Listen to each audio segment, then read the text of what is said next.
on teisipäeva hommik ja natukene läks eile hilja peale kõik see värk, et ärkan üles, siuke väga unine on olla, väga laip. Teen siis omale hommikusöögi korra, milleks on tee ja võib-olla ka viilsidrunit, eks ole. Lasen selle endale hinge alla ja hakkan siis soojendust tegema, venitama kõigepealt, venitama. Nii palju kui ragiseb, nii palju kui saan, nii palju venitan. Seejärel teen soojendust. Soojendus on siuke kerge trenn, kerge raskus, keha raskus eelkõige siis.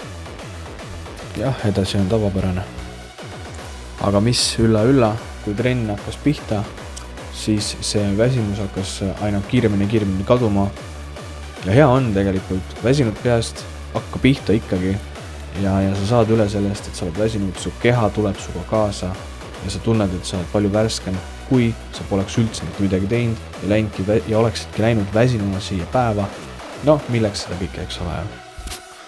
Ütleme niimoodi, et selle lahingu sa kaotad siis, kui sa üldse mitte midagi ei tee. Kui sa ei võtagi kätte ja ei hakkagi pihta vaata, siis sa kaotad. Kui sa võtad kätte ja hakkad pihta ja teed midagigi, siis sa ei kaota.